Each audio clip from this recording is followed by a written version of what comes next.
3 روز کے آرام اور معالجے کے بعد پروفیسر وقار اس قابل ہو سکا تھا کہ اٹھ کر پیر پر بوجھ ڈال سکے، لیکن آزادی سے چلنے میں اب بھی دشواری پیش آ رہی تھی۔ بوڑھے میزبان نے اسے مزید 2-3 دن آرام کا مشورہ دیا۔ حقیقت تو یہ تھی کہ وہ بوڑھا ان کے لیے فرشتہ رحمت ثابت ہوا تھا، جو ہر طرح سے ان کا خیال رکھے ہوئے تھا۔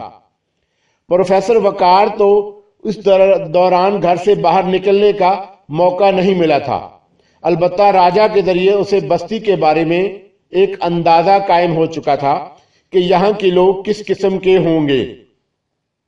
یہاں آئے ہوئے 4تھا روز تھا۔ اس دوران پروفیسر وقار بوڑھے سے بستی کے لوگوں کے مالی حالت کے بارے میں کچھ معلومات حاصل کر چکا تھا۔ یہ لوگ اگرچہ غریب تھے، لیکن ان کی فطرت میں حرص یا بددیانتی نہیں تھی۔ اس نے یہ معلومات دراصل اس لیے حاصل کی تھی کہ وہ ایک ہیرا فروخت کر کے کچھ رقم حاصل کرنا چاہتا تھا تاکہ خچر وغیرہ خریدے جا سکے، لیکن یہاں کے لوگوں کی مالی حالت کے پیش نظر اس نے ہیرا فروخت کرنے کا ارادہ ترک کر دیا۔ جو لوگ اپنے لیے 2 وقت کی روٹی بڑی مشکل سے فراہم کر رہے تھے، انہیں بلا قیمتی پتھروں سے کیا دلچسپی ہو سکتی تھی؟ اس نے اسی رقم سے کام چلانے کا فیصلہ کیا جو ان کے پاس موجود تھی۔ روانگی سے پہلے پروفیسر وقار نے مہمان نوازی کے صلے میں بوڑھے میزبان کو کچھ رقم پیش کرنا چاہی، لیکن اس نے کوئی صلہ قبول کرنے سے صاف انکار کر دیا۔ ان کا سفر صبح سویرے ہی شروع ہو گیا۔ دوپہر تک کوئی دشواری پیش نہیں آئی، لیکن پھر راستے کی مشکلات آڑے آنے لگیں۔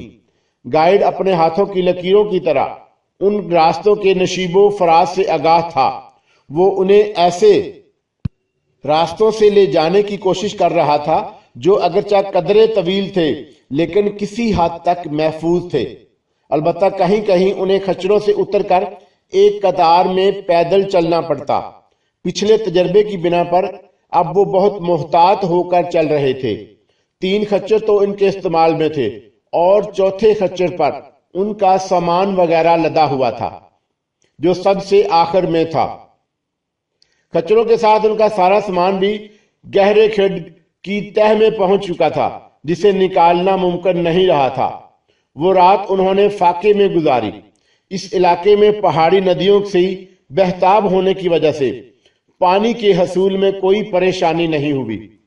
دن بھر کے سفر کے دوران وہ پانی پی پی کر پیٹ کی آگ بجھانے کی کوشش کرتے رہے۔ 2 خچروں پر وہ 3 باری باری سواری کر رہے تھے۔ کچھ دیر کے لیے ایک پیدل چلتا، پھر دوسرا اور پھر تیسرا، لیکن تھکن کے باعث وہ جلد ہی رات کو سو گئے۔ رات کا پہلا پہر تھا کہ پروفیسر وقار کی آنکھ کھل گئی۔ اس طرح جاگنے کی وجہ اس کی سمجھ میں نہیں آ رہی تھی۔ چٹانوں پر بکھری ہوئی پچھلے پہر کی چاندنی پرسرار تاثر دے رہی تھی۔ پروفیسر چاروں طرف دیکھنے لگا۔ نہ جانے کیا بات تھی، وہ ایک عجیب سا خوف محسوس کرنے لگا۔ سراسیمگی سی تھی جو ذہن پر مسلط ہو رہی تھی۔ دفتن دائیں طرف کھٹکے کی آواز سن کر وہ چونک گیا۔ وہ پتھروں کے لڑکنے کی آواز تھی۔ اس نے جلدی سے گھوم کر اس طرف دیکھا۔ دوسرے ہی لمحے اسے سینے میں اپنا سانس رکتا ہوا محسوس ہونے لگا۔